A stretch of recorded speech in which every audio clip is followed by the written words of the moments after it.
Risma Tuhan. Ayat 2.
Dari atas ayat 1, ku perlu Kau Tuhan, ku perlu Kau Tuhan.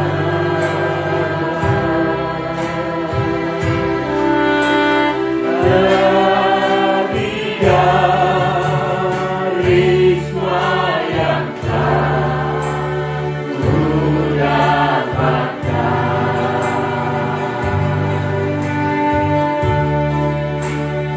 banyaklah ku terima, tetap ku dahaga, merindukan Engkau lebih dari risma Tuhan. Ayat 2, biar Kau melimpah,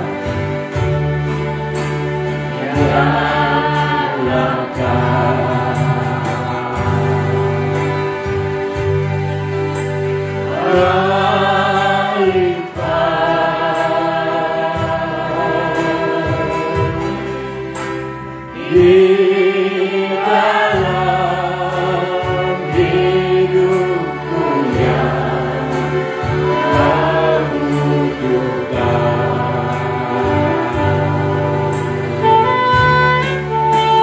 banyak yang ku terima,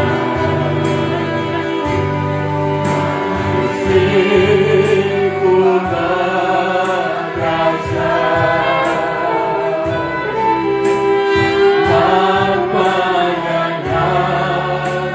biar Kau limpah di dalamku. Ayat 2, biar Kau melimpah di tangan-tangan kita.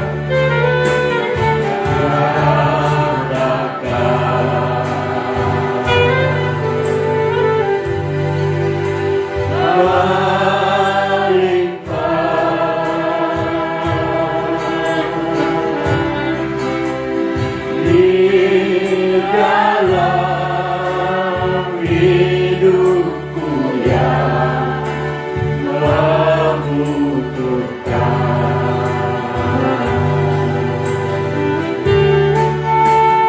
banyak yang ku terima, masih ku merasa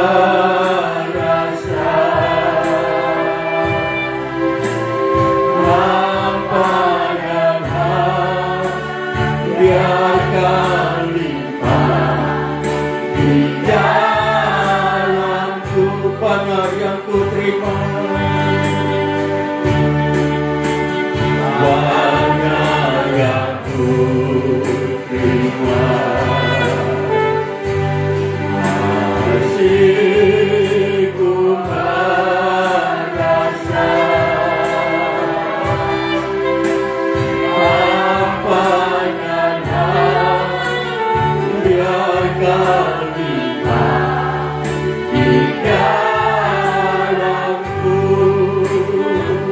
kita semuanya haleluya,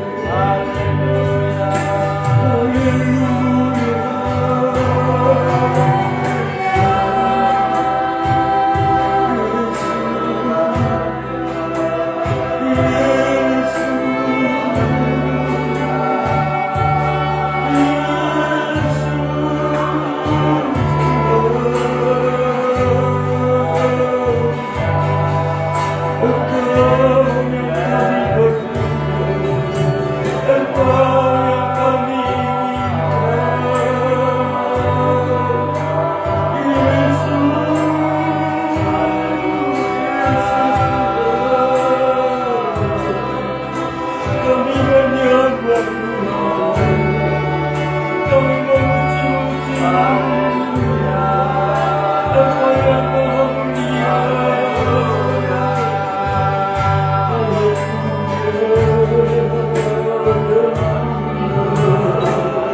Kami bersyukur buat anugerah-Mu hari ini bagi kami Tuhan.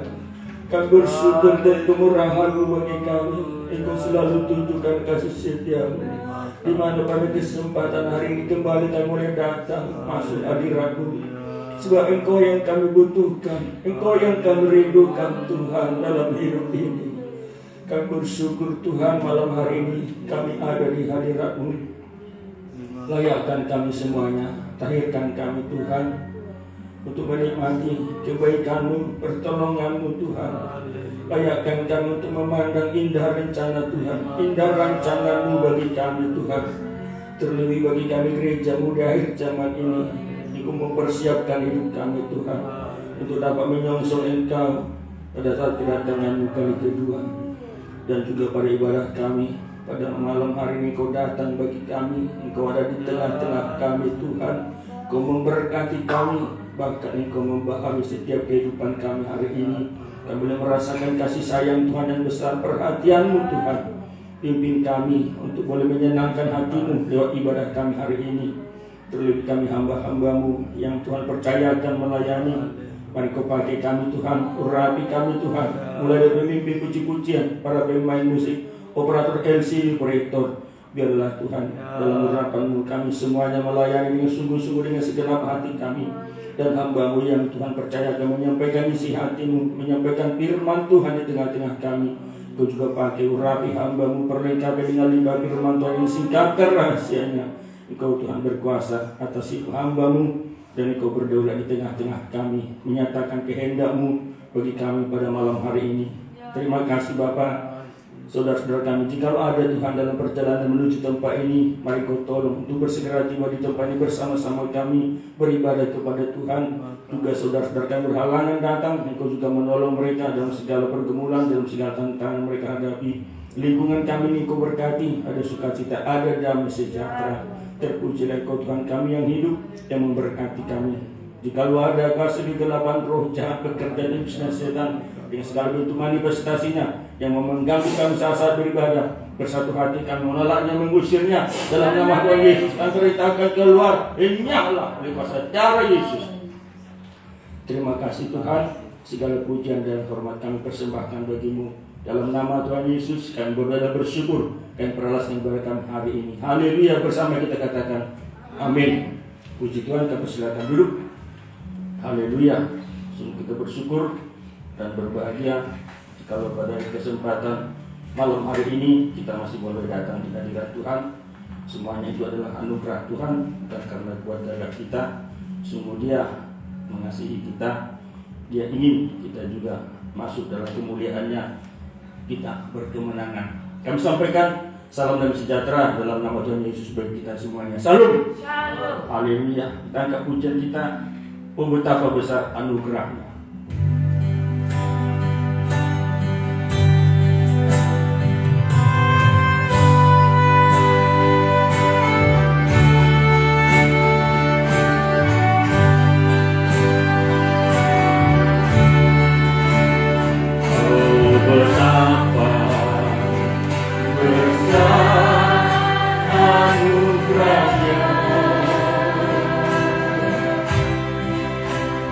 Oh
sekali lagi, oh betapa besar anugerahnya.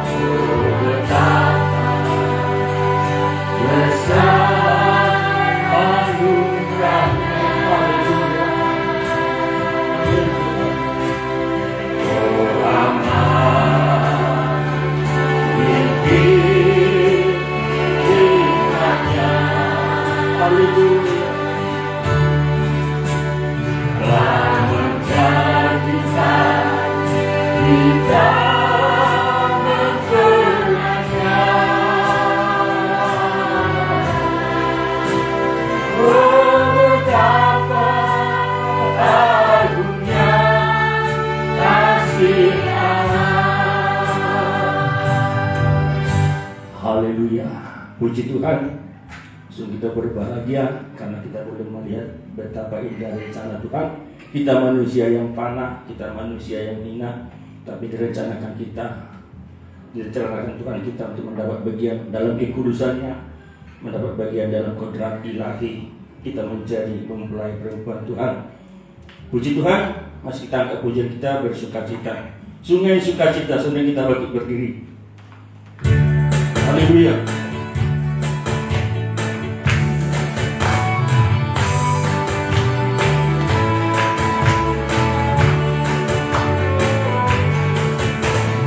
Sungai sukacitamu mengalir dalamku,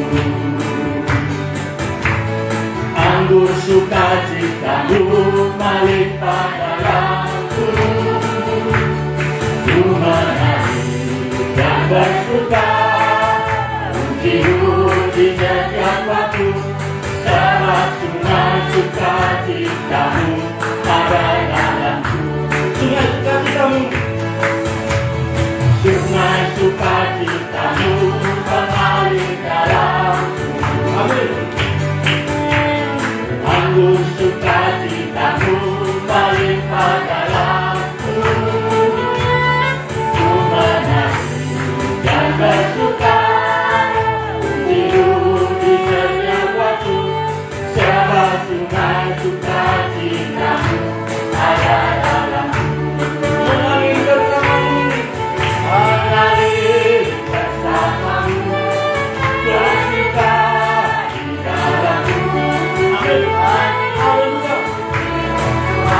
Dalam kegerakanmu melayani Tuhan, di dalam hatimu banyak membuat suka kita mengalir bersamamu. Haleluya. Bersuka di dalammu, mengikuti Tuhan dalam kegerakanmu, melayani Tuhan di dalam hatimu.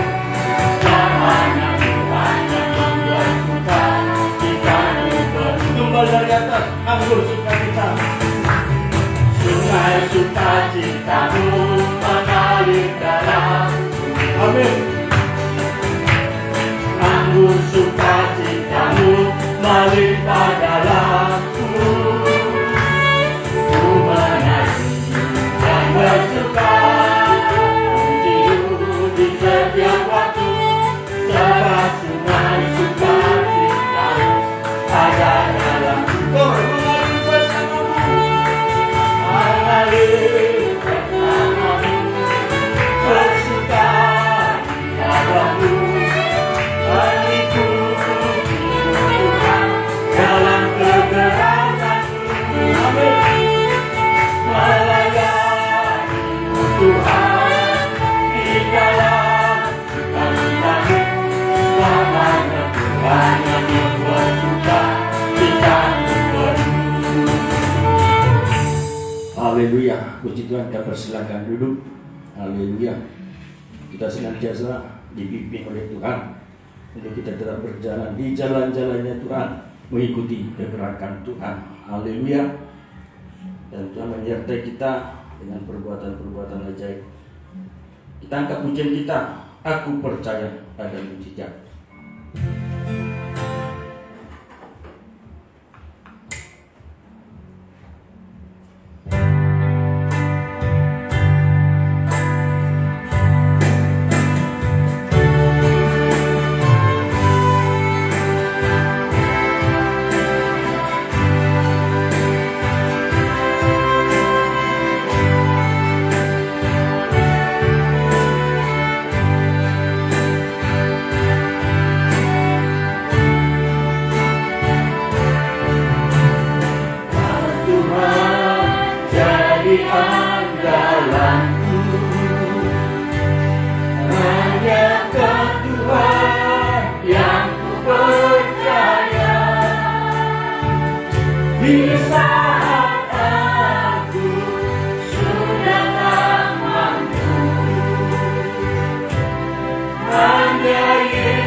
Haleluya. Ini doa kita, kerinduan kita, mujizat yang terbesar yaitu perubahan hidup kita. Di mana saat Yesus datang, Dia akan mengubahkan tubuh kita yang hina ini menjadi serupa dengan tubuh yang mulia, yang dapat binasa ini mengalahkan yang tidak dapat binasa, yang dapat mati ini mengalahkan yang tidak dapat mati, sehingga mau ditelan dalam kemenangan. Dan kita akan menikmati firman Tuhan yang akan menolong kita, memimpin kita dalam menanti-nantikan Tuhan. Kita siapkan hati kita sambil kita bangkit berdiri.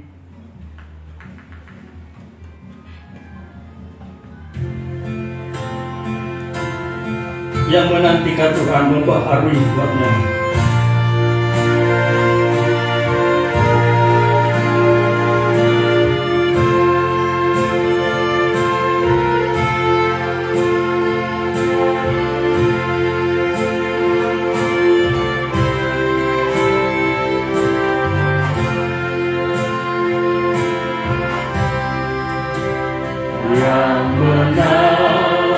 Menantikan Tuhan membaharui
kerajaan kepada abad bagi melayani yang akan bersinar.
Puji dan syukur Tuhan, kembali kami naikkan kehadirat Bapa. Kami sungguh bersyukur Tuhan dalam hidup kami. Kami sungguh merasakan kebaikan Tuhan yang nyata dalam hidup kami. Sepanjang hari yang kami lalui Tuhan, kami merasakan Kau hadir di tengah-tengah kami, mendatangkan segala yang baik dalam hidup kami. Dasar itu Tuhan, malam hari ini kami membawa hidup kami, membawa puji-pujian kami dan penyembahan Bapa. Bahkan kami mempersiapkan hati kami, telinga kami Tuhan untuk mendengarkan firman-Mu. Karena kami yakin dan percaya bahwa firman-Mu Tuhan menjadi kekuatan dalam tubuh hidup kami Tuhan. Dan seperti Bapa, urapi kami semua yang ada di tempat ini, dari yang termuda hingga yang tertua, sehingga kami boleh mengerti firman Tuhan. Terima kasih Bapa, terima kasih Tuhan Yesus. Kami siap untuk mendengarkan firman-Mu. Kami ucap syukur dan berdoa. Haleluya, haleluya, amin. Puji nama Tuhan. Kami silakan duduk kembali.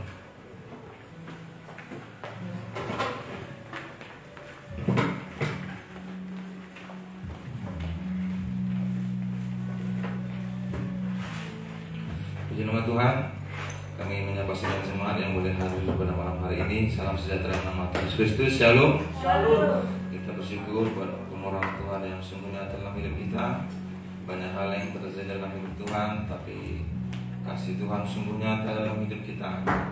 Peristiwa demi peristiwa yang terjadi dalam hidup kita, masalah dan masalah yang ada dalam hidup kita, kita yakin dan percaya itu semua membentuk kita menjadi karakter-karakter yang lebih baik dari hari kemarin. Malam hari ini kita bersyukur juga kita bisa datang ke tempat ini memuliakan nama Tuhan. Kita mensyukuri itu karena banyak hal, juga banyak waktu, juga banyak orang-orang. Hingga baru-baru ini kita ketahui bahwa banyak rekan-rekan seiman kita begitu ya, merindukan untuk datang beribadah, berkumpul bersama teman-teman, tetapi ada beberapa kendala sehingga mereka tidak bisa datang. Itu yang kita syukuri. Kita syukur bahwa kita dalam hidup kita, terutama kita malam hari ini, kita hidup dalam pengembalaan. Kita sudah mengerti, bahkan juga merasakan bagaimana kita dipelihara Tuhan dalam pengembalaan. Tuhan memberikan kita jaminan. Teman-teman katakan dalam kitab Yohanes pasal 10 bahwa kita ini adalah domba-dombanya Tuhan. Tuhan pelihara kita, Tuhan jamin hidup kita. Malam hari ini kita pelajari, kita baca dalam kitab Yohanes pasal yang ke-10 ayat yang ke-11, 27 sampai 29. Ayat 11 ayat 27 sampai 29.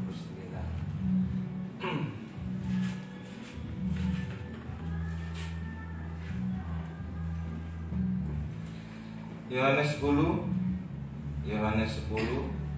ayat yang ke-11, kemudian ayat yang ke-27, 28 dan ayat yang ke-29.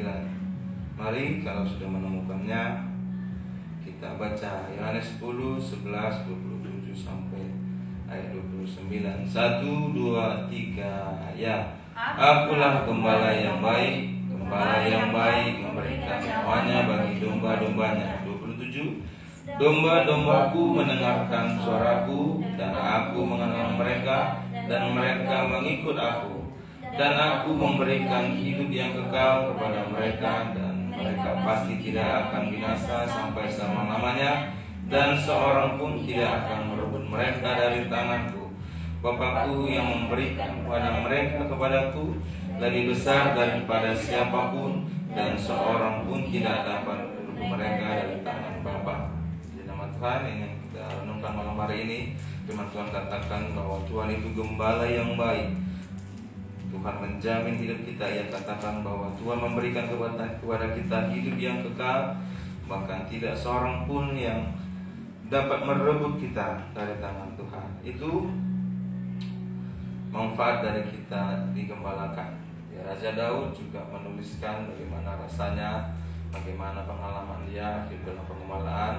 Dia katakan bahwa Tuhan adalah gembalaku, takkan kekurangan aku. Ya, kira pertanyaan kita pada malam hari ini, kita sudah tahu apa manfaat penggembala. Pertanyaannya, sudah berapa lama kita hidup tergembala? Ya, ada yang puluhan tahun, ada yang beberapa tahun. Setiap orang memiliki jumlah tertentu dalam lamanya dalam tergembala. Setelah kita tahu, sudah kita hitung berapa lama kita tergembala, sudah kita nikmati hasil penggembalaan itu. Tetapi jangan sampai di situ. Firman Tuhan katakan juga kalau kita sudah tergembala, ya, tentu saja domba-domba yang tergembala dirawat itu harus menghasilkan buah, begitu ya. Tidak mungkin domba yang di dalam penggembalaan selalu kecil saja, begitu ya. Tidak ada pertumbuhan. Domba yang kecil kemudian menjadi dewasa sehingga akhirnya menghasilkan buah. Kita menghasilkan buah, kita tahu bahwa domba itu bisa menghasilkan bulunya, gitu ya. Tiap-tiap tahun orang-orang Israel, gitu, karena mereka merupakan pekerjaannya sebagai peternak domba, tiap-tiap tahun mereka mengadakan pengguntingan bulu domba. Juga daging domba dikelola, begitu ya, sebagai persembahan atau dalam acara-acara tertentu. Nah, kita sebagai domba-dombanya Tuhan tentu saja harusnya memiliki pertumbuhan, gitu ya. Tidak menjadi domba-domba yang kerdil atau tetap seperti itu saja. Bukti orang atau domba-domba yang seberapa lama dia sudah tergembala tetapi tidak ada perubahan dalam hidupnya. Ciri-ciri domba yang belum bertumbuh itu, firman Tuhan katakan memiliki sifat iri hati dan ada perselisihan di dalamnya.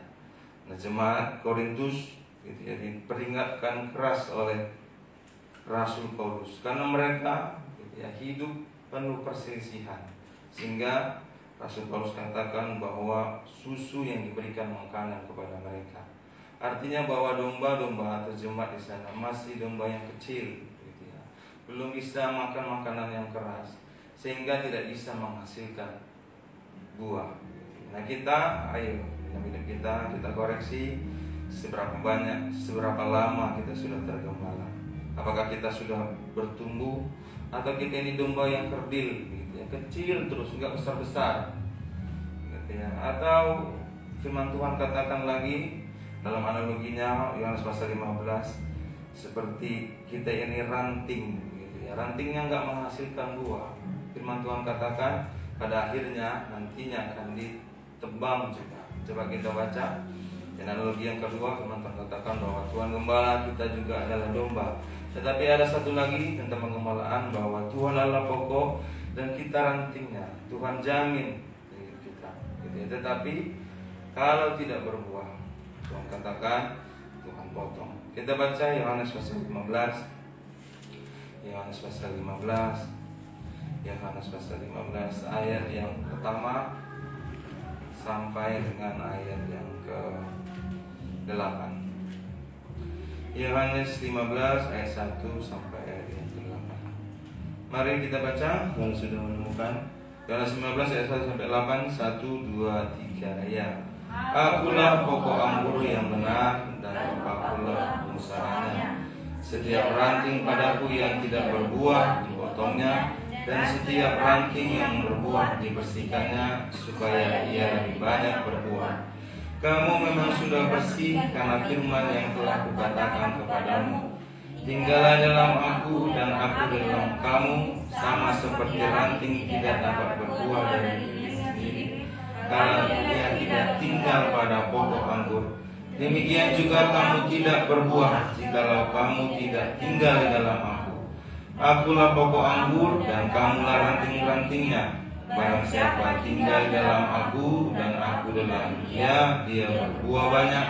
Sebab di luar aku kamu tidak dapat berbuat apa-apa. Barang siapa tidak tinggal di dalam aku, ia dibuang keluar seperti ranting dan menjadi kering. Kemudian dikumpulkan orang dan dicampakkan ke dalam api lalu dibakar. Jikalau kamu tinggal di dalam aku dan firmanku tinggal di dalam kamu, mintalah apa saja yang kamu kehendaki dan kamu akan menerimanya. Dalam hal inilah Bapakku dipermuliakan, yaitu kamu berbuah banyak. Dengan demikian kamu adalah murid-muridku. Gitu ya, jadi firman Tuhan sungguh jelas katakan bahwa kalau kita tinggal di dalam Tuhan, tentu Tuhan tentu supaya kita ini berbuah. Kalau tidak, firman Tuhan tadi katakan bahwa kita akan dicampakkan ke dalam api, kemudian lalu dibakar. Gitu ya. Ayo kita koreksi. Gitu ya. Masing-masing pribadi kita, berapa lama kita ini sudah tergembala. Nah sekarang kita lihat, gitu ya, mana ciri-ciri domba yang belum bertumbuh. Sudah lama, gitu ya. Harusnya ada masa tertentu, mungkin 5-10 tahun atau berapa tahun harusnya bertambah bobotnya, tingginya, gitu ya, pertumbuhan. Tidak mentok kecil terus domba tadi. Nah, firman Tuhan katakan dalam 1 Korintus 3, kita buka 1 Korintus 3, bahwa ini orang-orang Korintus ini sudah mendengarkan firman Tuhan, gitu ya. Tetapi jemaat di Korintus ini itu tadi merupakan jemaat yang domba yang masih kerdil, gitu ya. Kecil, nggak ada pertumbuhannya, gitu ya. Karena banyak kesalahan antara ada 15 kesalahan jemaat Korintus dalam 1 Korintus sampai 2 Korintus, tetapi salah satunya firman Tuhan katakan gitu bahwa mereka itu di dalam hidup mereka, dalam persekutuan mereka ada perselisihan dan juga ada iri hati. Makanya mereka tidak bisa makan makanan yang keras karena mereka belum bertumbuh. Nah, ini menjadi koreksi dalam hidup kita. Kita sudah lama tergembala. Apakah kita ini domba yang kerdil, apakah kecil, gitu ya, bertahun-tahun lamanya mengikut Tuhan, bertahun-tahun lamanya, tetapi masih memiliki sifat perselisihan dan iri hati. Hati-hati, jangan-jangan kita ini sedang menumpuk waktu sehingga pada akhirnya kita dipotong, kemudian dipersiapkan untuk dibakar, gitu ya. 1 Korintus 3, ini ciri-ciri domba yang belum bertumbuh. Ayat 1 sampai ayat yang ketiga. Ayat 1 sampai yang ketiga. Mari kalau sudah menemukan 1 Korintus 3 ayat 1 sampai 3. 1, 2, 3. Ya. Dan aku, saudara-saudara, pada waktu itu tidak dapat berbicara dengan kamu seperti dengan manusia rohani, tetapi hanya dengan manusia duniawi yang belum dewasa dalam Kristus. Susulah yang kuberikan kepadamu, bukanlah makanan keras, sebab kamu belum dapat menerimanya, dan sekarang pun kamu belum dapat menerimanya, karena kamu masih manusiawi. Sebab jika di antara kamu ada iri hati dan perselisihan, bukankah hal itu menunjukkan bahwa kamu manusia duniawi dan kamu hidup manusiawi? Gitu ya. Jadi sungguh jelas dikatakan bahwa jemaat di masa itu, jemaat Korintus, mereka merupakan manusia duniawi yang belum dewasa dalam Kristus, karena masih ada perselisihan, ada iri hati, gitu ya. Sesama jemaat mereka sama-sama mendengarkan firman Tuhan, mereka dibaptis, mereka percaya, tetapi di antara mereka ada iri hati, sehingga ada perselisihan yang sampai terdengar oleh Rasul Paulus sehingga menuliskan peringatan keras itu. Nah, kita ayo malam hari ini kita koreksi. Seberapa lama kita sebenarnya sudah merasakan hasil dari penggembalaan itu? Firman Tuhan katakan tadi, ya, kita ini Tuhan jamin hidupnya, gitu ya. Tuhan memberikan hidup yang kekal. Tidak seorang pun yang bisa merampas kita dari kasih-Nya Allah. Tahun demi tahun kita merasakan perbuatan Tuhan yang sungguh baik. Tetapi hati-hati, ya hati-hati. Jangan-jangan kita ini domba yang kerdil itu. Kita kerdil di antara domba-domba yang sudah dewasa. Nah, nanti pada akhirnya firman Tuhan tadi katakan begitu ya. Hasilnya jika ada domba atau ranting yang tidak menghasilkan buah itu, Tuhan tentu katakan tadi dibakar. Begitu ya. Nah malam hari ini, ayo kita koreksi apakah kita sudah bertumbuh atau tidak. Gitu ya. Kalau masih ada rasa iri hati, masih ada rasa perselisihan, gitu ya, suka bertengkar, gitu ya, ayo kita koreksi. Nah, selanjutnya, gitu ya, kalau kita sudah pahami, gitu ya, bahwa kita merikal itu bagaimana kita ini harusnya menjadi domba, gitu ya, atau menjadi ranting yang harusnya bisa menghasilkan buah. Bagaimana supaya kita bisa bertumbuh dewasa sehingga tidak susu lagi yang harus kita makan, tetapi makanan yang keras. Yakobus menuliskan surat kepada jemaat-jemaat di perantauan bahwa mereka itu juga harus tumbuh, bukan saja melalui dari iman, tetapi dari perbuatan mereka. Setidaknya ada 5 pesan yang disampaikan Yakobus, hamba Allah, bagaimana supaya kita domba-dombanya Tuhan, ranting-rantingnya Tuhan, supaya bisa tumbuh dewasa sehingga bisa berbuah dan menyenangkan hati Tuhan. Yang pertama, gitu ya, ada 5 hal yang membuat kita supaya kita bisa menjadi tumbuh dewasa. Yang pertama, 1 Yakobus 1 ayat 2 dan 3 kita baca. Ini bagian yang pertama. Bagian yang pertama, supaya kita bisa menjadi tumbuh dewasa dalam iman kita. Yang pertama, merespon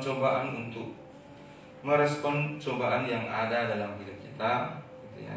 Bukan dengan sungut-sungutan, tetapi menganggapnya sebagai kebahagiaan karena cobaan itu menghasilkan ketekunan dengan tujuan mendewasakan kita. Banyak cobaan. Ya, domba-domba tentu saja saat proses pertumbuhannya tidak mulus. Ada sakit yang datang. Ada sakit, ada virus yang menyerang domba itu.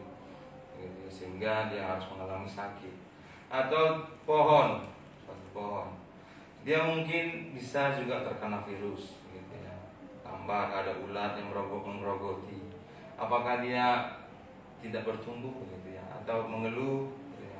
Nah, kita nyasetkan Tuhan. Banyak cobaan yang terjadi di hidup kita, tetapi bagaimana respon yang tepat itu yang harus kita tiru. Nah, surat Yakobus mengatakan bahwa ketika ada cobaan, ayo jangan bersungut-sungut, tapi menganggapnya sebuah kebahagiaan, karena cobaan itu menghasilkan ketekunan yang pada akhirnya mendewasakan kita dan juga menumbuhkan iman kita. 1 Yakobus 1 ayat 2, kemudian ayat yang ketiga.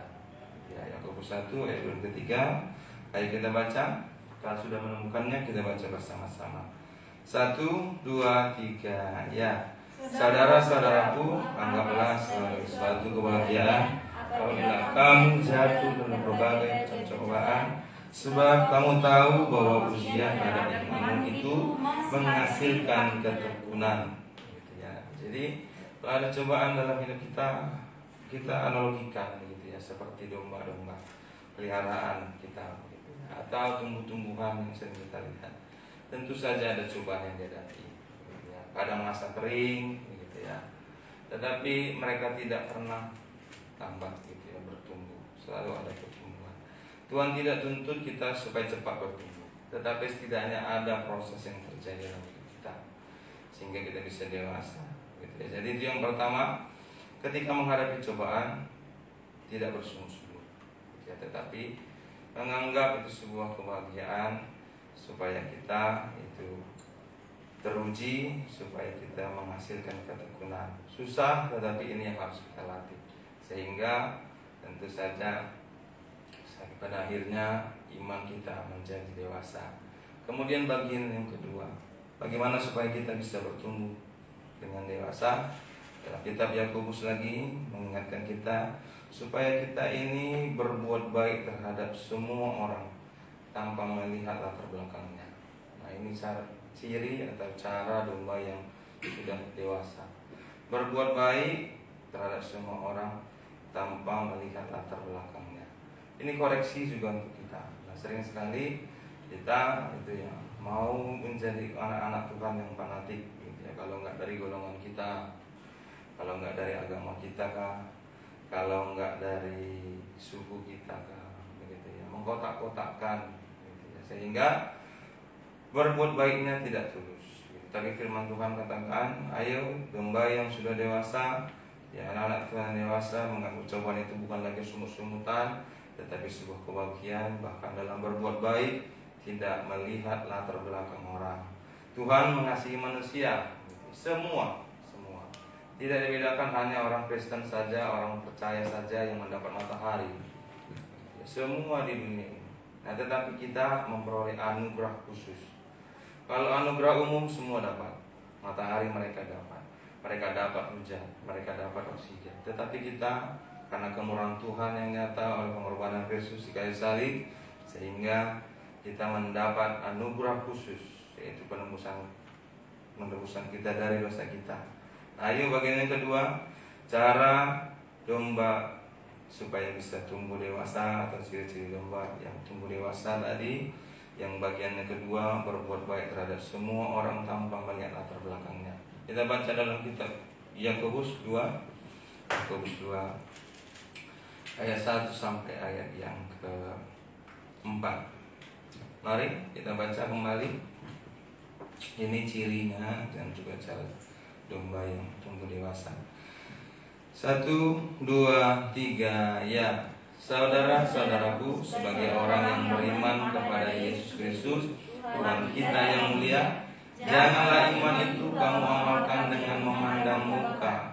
Sebab jika ada seorang yang masuk dalam kumpulanmu yang memakai cincin emas dan pakaian indah, dan datang juga seorang yang miskin ke situ pakaian buruk, dan kamu menghormati orang yang berpakaian indah itu dan berkata, silakan Tuhan duduk di tempat yang baik ini, sedangkan kepada orang yang miskin itu kamu berkata, berdirilah di sana, atau duduklah di lantai ini dekat tumpuan kakiku.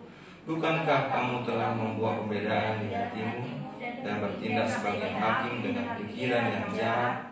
Gitu ya. Nah, jadi kita kalau melakukan hal yang baik, Tuhan tadi katakan gitu ya, tanpa melihat latar belakangnya, siapa orangnya gitu ya. Tidak, tetapi melakukannya dengan yang tulus. Karena Tuhan juga sudah memberikan contoh mengasihi semua manusia tanpa membedakan latar belakangnya. Kemudian yang ketiga, apa ciri atau cara domba supaya bisa bertumbuh? Bagaimana cara kita anak-anak Tuhan itu bisa bertumbuh? Ciri-cirinya yaitu yang ketiga, firman Tuhan katakan dalam kitab surat Yakobus, dapat mengontrol perkataan. Ya, dapat mengontrol perkataan. Jadi domba yang sudah dewasa itu dapat mengontrol perkataannya. Dia bisa mengekang lidahnya. Gitu ya. Jadi satu kata, firman Tuhan katakan Yakobus 3, satu kata saja yang tidak tepat pada tempatnya dapat berakibat fatal. Satu kata saja, gitu ya. Dalam satu kata yang kita ucapkan tidak pada tempatnya dapat berakibat fatal. Bahkan firman Tuhan katakan diibaratkan sebagai api kecil tapi bisa membakar hutan yang sangat besar. Jadi ciri yang ketiga, domba-domba yang dapat tumbuh dewasa yaitu dapat mengontrol perkataannya. Mari kita juga anak Tuhan, kita mau tumbuh dewasa, baiklah kita juga menjaga mengontrol perkataan kita. Gitu ya. Orang-orang dunia juga sedang tidak mengenal Tuhan, gitu ya, mempunyai slogan-slogan, gitu ya, bahwa sedikit berbicara banyak bekerja, gitu ya. Tuhan juga katakan pendengaran itu lebih baik, tetapi lambat berkata-kata. Nah, ini ayo kita baca Yakobus 3 ayat 1 sampai ayat yang ke-5.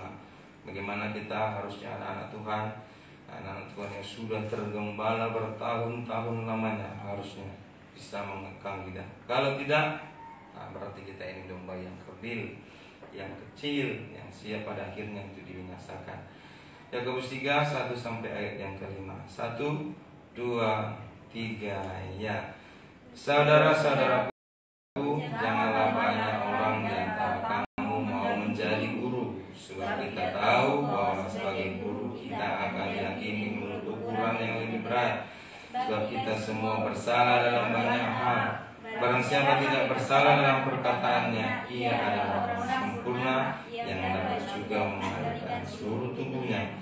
Kita mengenakan pada mulut kuda, sehingga ia menuruti kehendak kita, dan jalan demikian kita dapat juga mengendalikan seluruh tubuhnya. Dan lihat saja kapal-kapal walaupun amat besar dan digerakkan oleh angin keras, namun dapat dikendalikan oleh kemudi yang amat kecil menurut kehendak juru bumi.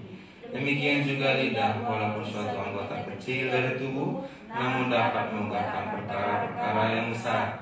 Lihatlah betapapun kecilnya api, ia dapat membakar hutan yang besar. Gitu ya. Jadi ayo kita buktikan kita domba yang sudah bertumbuh, sudah dewasa, harusnya bisa mengontrol perkataan.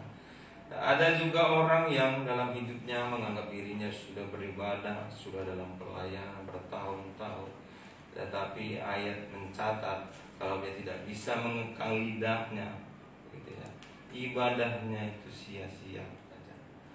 Jadi dia datang beribadah, tetapi lidahnya itu tidak bisa dikekang, gitu ya, mengatakan hal-hal yang tidak baik, pokoknya tidak ditempatkan pada tempatnya. Mau bagaimanapun dia beribadah, katanya sia-sia.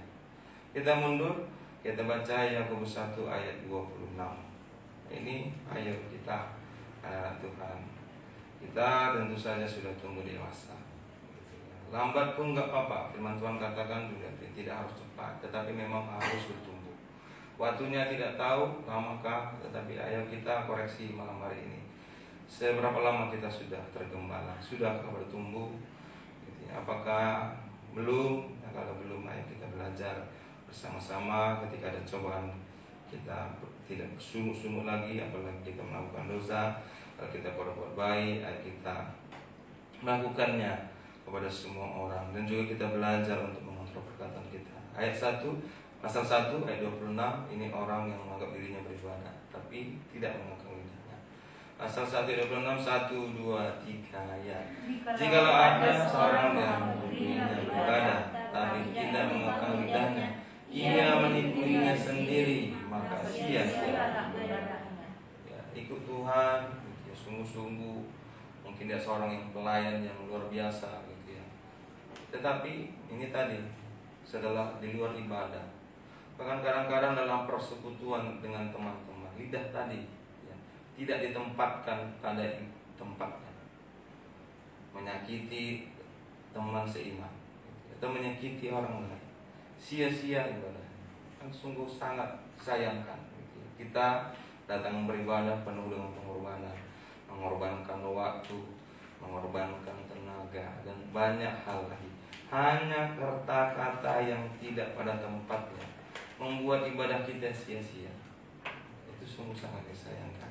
Nah, bagaimana harusnya kita ini, anak-anak Tuhan yang hidup untuk penggembala, gitu ya, menggunakan lidah kita yang kecil ini tadi. Harusnya kita gunakan firman Tuhan katakan, kita ini harusnya menggunakan kata-kata penuh kasih, gitu ya. Kita baca dalam Kolose 4 ayat yang ke-6. Harusnya anak-anak Tuhan yang hidup dalam pelayanan, yang hidup dalam ibadah, itu berbeda dengan orang-orang lain, gitu ya. Tampil dari omongan kita yang hidup dalam pelayanan, gitu ya. Harusnya kata-kata yang keluar dari mulut kita itu penuh dengan hikmat, begitu ya, atau penuh dengan kasih. Itu yang Tuhan inginkan, sehingga dari setiap kata-kata yang kita keluarkan justru gitu, mempermuliakan nama Tuhan, bukan menjadi mempermalukan nama Tuhan. Kolose pasal yang ke-6, Kolose pasal yang ke-4 maksud saya, ayat yang ke-6. Kolose 4 ayat yang ke-6. 1, 2, 3, ya. Hendaklah kata-katamu senantiasa penuh kasih, jangan hambar, sehingga kamu tahu bagaimana kamu harus memberi jawab kepada setiap orang. Gitu ya. Nah, jadi kita ini, ayo berkata-kata senantiasa dengan penuh kasih, jangan hambar. Gitu ya. Banyak jadi orang tua seringkali itu, gitu ya, mungkin karena alasan yang lain mengucapkan kata-kata yang hambar kepada anak-anak. Ya, sering sekali itu kita harus akui. Gitu ya. Guru juga itu sering sekali, ya hanya karena sedikit saja mengucapkan kata-kata hambar. Ayo kita ingat bahwa iman kita itu juga harus ditentukan dengan perkataan. Berapa minggu yang lalu kita sudah pelajari bagaimana Raja Daud itu belum selesai masalahnya, tetapi dengan kata-kata yang penuh kasih atau kata-kata iman, dia katakan bahwa ia menang, pada akhirnya ia menang. Nah, kita bagaimana kita ini menggunakan iman kita dengan perkataan kita, gitu ya. Kita mengeluarkan kata-kata yang sembarangan, gitu ya. Ada orang dulu, gitu ya, ada dulu saudara, gitu ya, saking senangnya membilangkan anaknya, wah, begitu ya. Karena saking senangnya lihat cucunya, dibilangnya anaknya si bangsa. Si bangsa ini buat kali makan. Saking senangnya melihat cucunya, dibilang ini cucunya bangsa. Pada akhirnya benar terjadi, betulan bangsa anak tadi. Gitu ya. Nah, kita sudah belajar itu. Bagaimana tokoh-tokoh Alkitab, tokoh-tokoh dunia, begitu ya. Thomas Alva Edison, gitu. Dibilang anak tadi saking pintarnya nggak bisa diterima di sekolah. Padahal fakta membuktikan memang anak tadi idiot.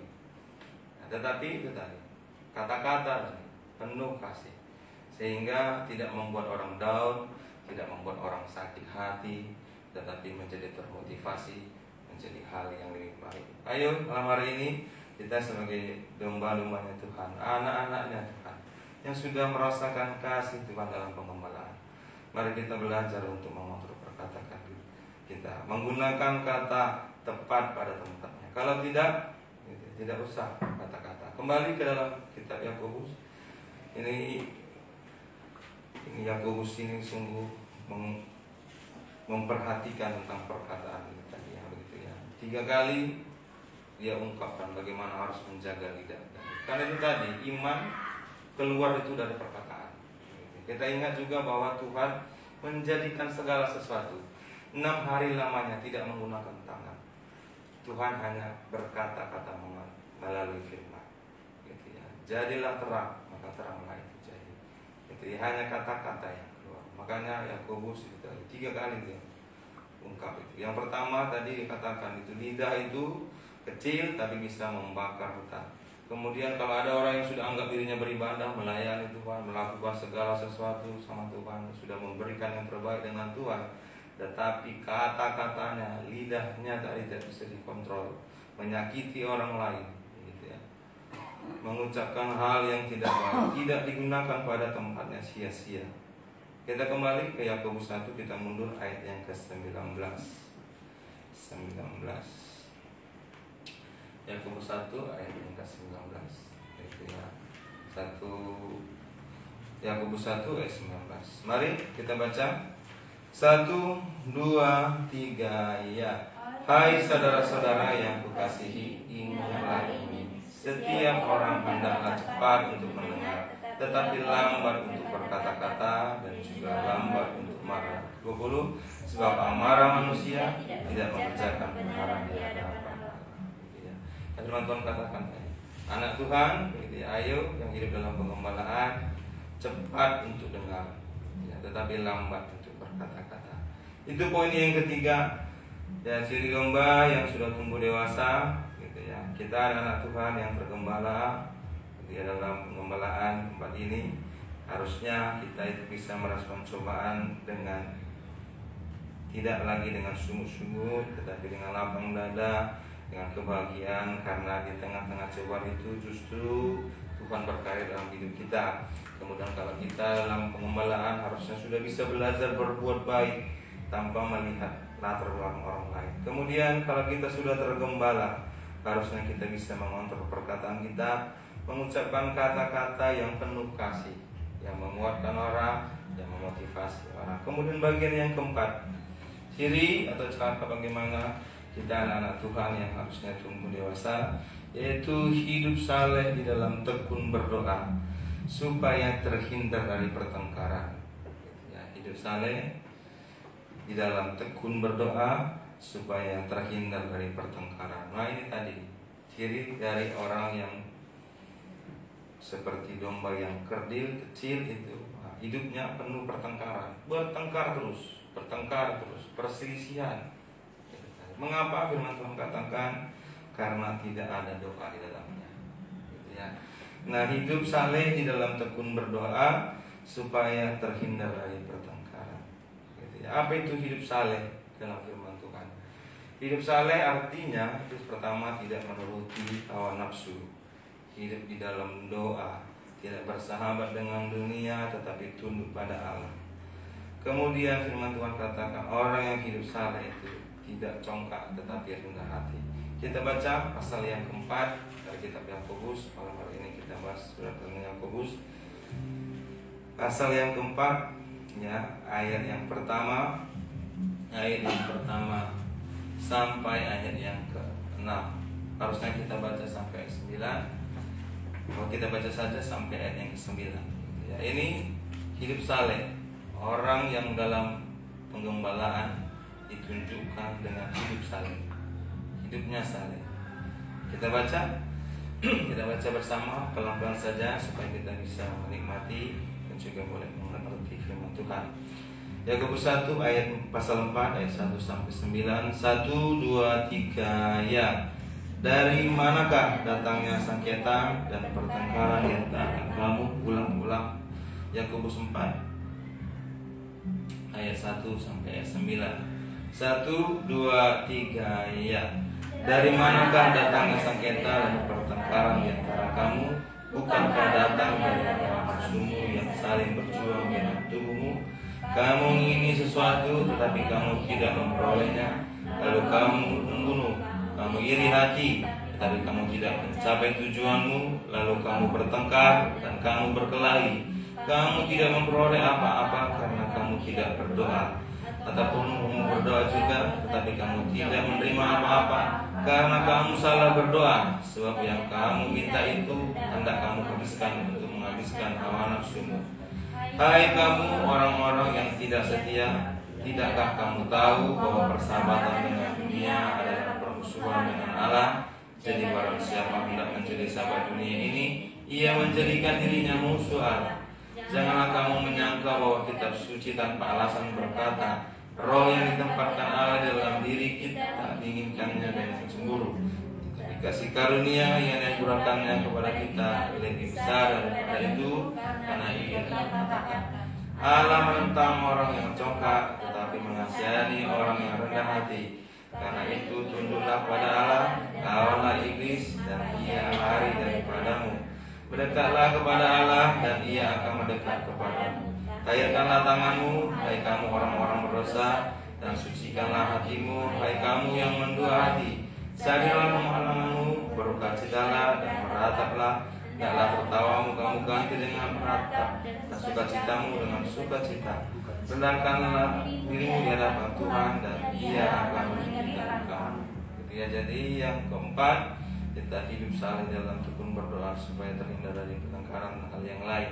Hidup saleh ini ditunjukkan atau artinya bahwa kita ini tidak menuruti hawa nafsu, hidup dalam doa, tidak bersahabat dengan dunia, tetapi tunduk dan mendekat kepada Allah, dan juga mau merendahkan hati kita. Yaitu poin yang keempat, bagaimana cara dan ciri kita menjadi domba-domba yang tumbuh dewasa. Kemudian yang kelima, poin yang terakhir, ciri atau cara kita untuk menjadi domba yang dewasa, yaitu yang kelima, bersabar menanti kedatangannya Tuhan. Ya, jadi orang yang sudah dewasa imannya, atau domba-domba yang sudah dewasa, tunjukkan menjadi domba yang sabar, gitu ya. Sabar. Yakobus pasal yang kelima, poin yang terakhir. Yakobus pasal yang kelima, ayat 1 sampai ayat yang ke-6. Jadi domba yang tumbuh dewasa itu dia sabar menanti kedatangan. Domba itu dikenal dengan binatang yang tertib, hidup dalam kumpulan. Ribuan ratusan domba, nggak ada yang brutal, pasti tertib, sabar, nah, sudah gilirannya, saat makan, saat apapun, tunjukkan sabar. Ayat kita, sehingga Tuhan dalam hal apapun kita bersabar, sabar dalam pergumulan, terus juga sabar menanti kedatangan Tuhan. Sabar tentu saja akan ditandai dengan kata tidak bersungut-sungut. Mari ini kita baca poin yang terakhir sebelum kita datang berdoa kepada Tuhan. Yakobus pasal yang kelima ayat yang ke-7, maksud saya ayat yang ke-7 sampai ayat yang ke-9. Yakobus pasal yang kelima ayat yang ke-7 sampai ayat yang ke-9. Mari kalau sudah bertemu kita akan baca bersama-sama. 1, 2, 3, ya. Karena itu saudara-saudara, bersabarlah sampai kepada kedatangan Tuhan, sebab sesungguhnya di mana kita hasil yang berharga dari tangannya, dan Ia sabar sampai telah turun musim gugur dan hujan musim semi. Kamu juga harus bersabar dan harus meneguhkan hatimu karena kedatangan saudara-saudara, janganlah kamu bersungut-sungut dan saling mempersalahkan, supaya kamu jangan dihukum. Sesungguhnya yang begitu. Ya, jadi Tuhan katakan, ayo kita bersabar dalam hal apapun. Ya, jangan bersungut-sungut sehingga kita bisa mempersalahkan satu sama lain. Dalam pergumulan kita sabar terus juga dalam menantikan kedatangan Tuhan. Ini yang kita pelajari dalam pengembalaan hidup kita, dijamin Tuhan, dipelihara Tuhan. Tuhan sudah melakukan tugasnya. Kita sudah rasakan bahwa dalam hidup kita dalam yang tergembala, Tuhan berkati kita, Tuhan jamin kita, Tuhan pelihara kita. Sekarang kita juga harus melakukan tugas kita sebagai domba. Kita harus bertumbuh dewasa sehingga pada akhirnya kita bisa menghasilkan buah yang menyenangkan hati Tuhan. Puji nama Tuhan. Ini yang kita renungkan malam hari ini. Kita akan datang berdoa, menaikkan syukur kita kepada Tuhan, juga akan menaikkan doa-doa kita kepada Tuhan. Mari pemain musik tampil ke depan. Kita naikkan pujian kita. Kita naikkan pujian kita dari nyanyian Salum nomor 86.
I